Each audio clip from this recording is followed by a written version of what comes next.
Hello my brothers and sisters, and welcome back to another action-packed episode of Chris the Butcher and Friends.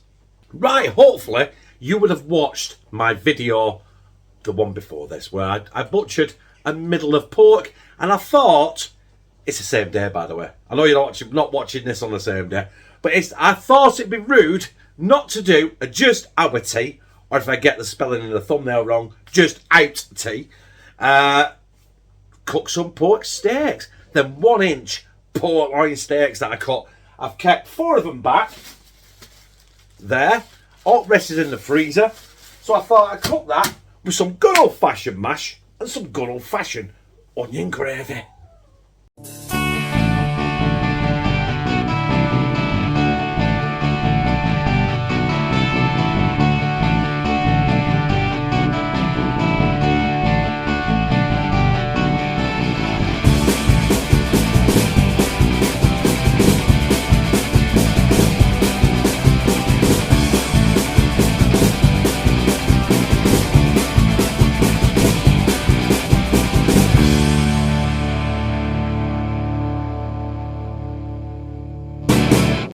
Right, because it's getting late in the day, and that took a while to do that video, especially the clean-up process afterwards and the bagging away and freezing. I've already peeled my potatoes. I've got them on. I'm going to turn them up a little bit. I'm going to start the onion gravy as well. And I've got some kidney for our Linksy. I've just tried him a bit with it raw, and he looked at me like I was mental. So I'm going to cook it up for him. I'm not going to put any oil in it or salt or pepper. End of the day, it's for a cat. Right? He's not going to think there's no garlic in that, Chris, you dirty heathen. So yeah, I'm just going to cook it nice and slow in there, just to cook it through. It might take away the bitterness of the piss in the kidney, and he might eat it. If he doesn't, I'll bin it. It's no loss. I'm not bothered. But yeah, I'm going to chop my onions. I'm going to start off with our onion gravy. We're going to get that going, get them going, and then we're going to crack on and season our pork steaks and get them in the Jeffrey. Like I've touched on, there's only me, Lou, and Connor going to be eating this. So I've only used 1 red onion, and it's just simple, isn't it? You know, these. You can watch loads of videos on YouTube of people how to dice an onion. Now, I did some comedy ones where how to dice an onion with kitchen magic. If you want to watch someone actually cut an onion proper, then I suggest you look for it. I know Adam Garratt's done one. I think he's done a couple, I'm not sure. But they're all up there. It's just easy. You saw what I did there, didn't you? And just chop it. I don't want mine ultra fine. You know what I mean? You want to find the onion in the... you want to find the onion in the actual gravy, don't you? Actually, Connor though, he doesn't like onions, so what I'm going to have to do with Connor is just make him a cup of Bisto. He likes gravy, but he doesn't like onion. He doesn't like tomato. He doesn't like anything. So where I go with that, I don't know. But he likes pork, he likes mash, and he likes Bisto gravy. So that's what I'm going to do with him. Right, I'm going to crack up with that, and I'm going to get them in the pan and cooking. So in the pan, I'm just going to put a tiny drop of oil. We don't want too much oil in there because otherwise it'll make the gravy just oily, won't it? We just want enough there to cook these onions. Our red onions are going in. We've got some flour as well. So we're going to put some flour in them. When they're nearly done, then we'll cook it for another few minutes to cook out the flour so it's not chalky and horrible and mingy. And basically then I've got some bovril, my good old famous absolute banging bovril, and we're going to make a gravy like that. Shouldn't need to thick it up, the flour should do that for me. And then once that's cracking, I'm going to get Lynx's kidney on low now as well. We'll stick that on, just stick it on low, medium heat, with no oil, no seasoning, because like I said at the end of the day, it's just for the cat, and he's not Michelin star trained, is he? Right, our onions are cooked. I'm just going to put probably like a couple of tablespoons in there. Not too much because otherwise it will get really, really chalky. And all we want to do is now cook that flour out for our onion gravy, and our bovril is ready to go. Our spuds are definitely on the go. And when we get this sorted and get that cooked out, we'll add our bovril and then we'll start with our pork steaks that you just watched me butcher. Hey, we're going up in the world. Yeah, well, this is not cooking out very well, is it? Yeah, well, we'll crack on, and next time you see it, it'll have bovril going in it. That is our flour cooked out, hopefully. So now I'm going to add the bovril. Don't need much gravy. I'm going to keep some of that bovril back for mix with a bit of bisto for. That's not the cat, by the way. Kieran's just thrown a toy cat in there, meowing. Yeah, for Kieran's a bisto gravy because he don't like onions. So now I'm just going to let that come to the boil. Turn it down, let it simmer, and just hopefully let it cook, let it thicken. Also, Lynx's kidney is virtually ready. I'm just going to let that cook a bit longer, let it cool and see if he eats it. But he did come back and now he's gone out, so I might not see him for 12 hours, so you don't know. Right, that's coming to the boil now, so we'll turn it down to medium heat, let it bubble away, let it thicken, keep stirring it, and I think we should season our banging pork steaks. Right, everything is virtually ready. The onion gravy's done, it's just keeping warm. The spuds are nearly ready to mash. So we're just going to get our pork steak seasoned up with just the usual salt, pepper and garlic, SPG. I'm just going to, I'll put them in this bowl because I'm just going to just toss them around in there because I can't be bothered. Like I said, it's getting late in there. Right, a bit of pepper in there as well. Might toss them round and put a bit more on. I don't know. I don't want to. Like someone said, you can't over season things. You know what I mean? In fact, I'm going to do. I'm going to turn them around like that. This pork is superb, by the way. You can't get any fresher than what I just got today. See, using a cloth on my fingers. So we're going to do the same again. Salt.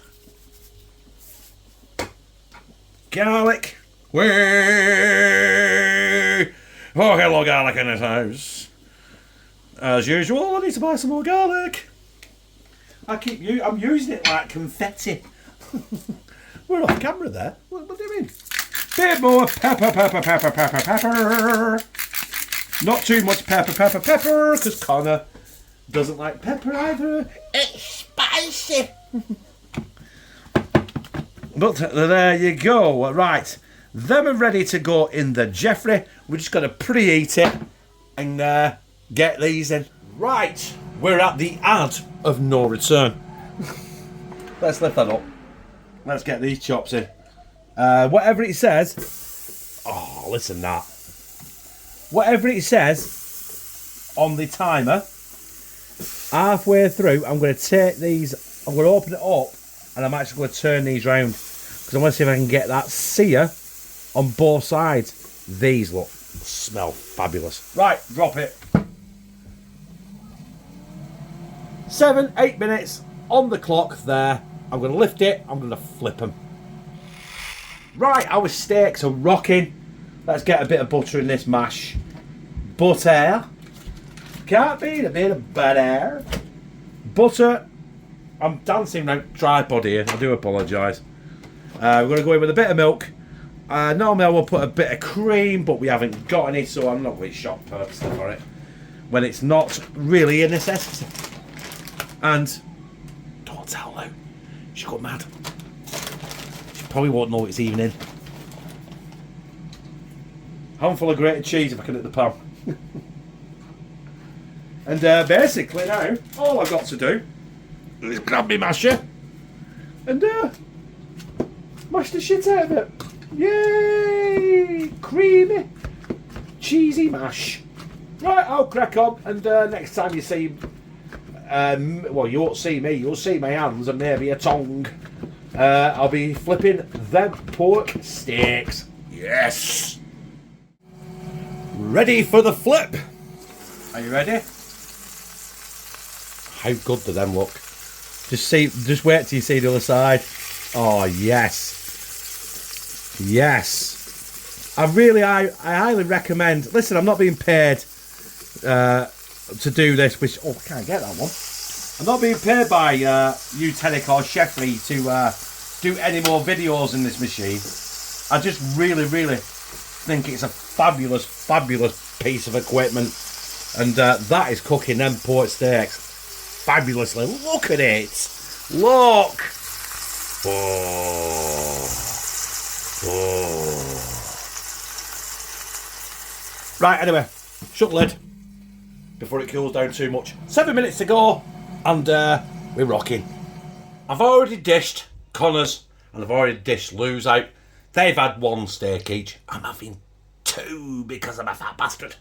Look at them. Ooh, I'm going to balance them on the mash like that. Granted, my second one is a little bit smaller, but there you go.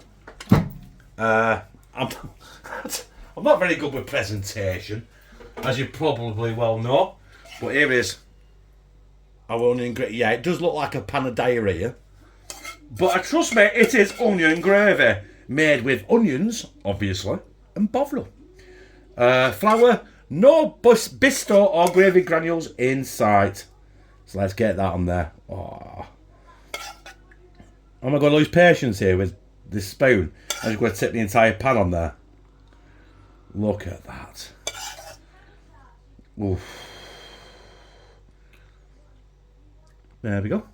Now, I know I've done pork chops, I've done pork steaks millions of times on the channel, but I just wanted to showcase the pork steaks that I actually butchered today, or yesterday, if you know what I mean, you're watching this the day after, which you will be doing, or you might be watching it 6 months in time, not even seen the butchering pork video, so I don't know. There it is. Luke has just said that pork is absolutely fabulous. And that, brothers and sisters, is just our tea episode, I think, 40. Don't quote me. It will be in the title. But there we are. We'll take a quick picture. Whew. Done it. Right. I'm going to get down there, sample that pork chop, and basically that's it. I'm going to sample the pork chop. It's my tea at the end of the day. I don't normally sample just our tea, but I need to get some of that pork steak. I say pork chop, I mean pork steak down my gizzard. Now, you might wonder why the angle's a little bit skew with. It's just so I can get in. Because I want to get some of that fat there. That fat that you saw in the video was sizzling. I just want to get some of that. Get that down my gizzard. I want to chew it as loud as I can in front of the camera. Look at that. Is it going to focus? It's not going to focus. It's not playing games, is it? You bastard. You bastard. Right. Down my gizzard. Oh. Salty. Garlicky. I don't care what anyone says. The fat. Animal fat is the best tasting protein ever. Not that I'm saying fat is protein. Fat is bad for you, but do you know what I mean? At the end of the day, your body needs some animal fat. And I've got about a pound of it there, so I'm going to enjoy it. So there it is, my own butchered, not own reared, I didn't rear this pig. I didn't slaughter this pig, I just butchered the middle of it. Pork steaks, seasoned with salt, pepper and garlic, served with a buttery, milky, cheesy mash and an onion gravy, which is really, really easy to knock up. Nothing spectacular. It's not Michelin star, but I'll tell you what, it's absolutely delightful. The pork is the freshest pork I've ever had. And honest to God, I cooked that Chef Jeffrey the Cheffrey cooked it to absolute perfection. It only took 15 minutes, turned it halfway, and it's just absolutely magical. And that is just our tea episode 40. It'll be in the title. Yeah, I enjoyed it. If you like this, press like, comment, share it on your social media, and subscribe. Oh, jug of gravy there. I've become a family member of the hashtag Team CTB, where I fucking love you.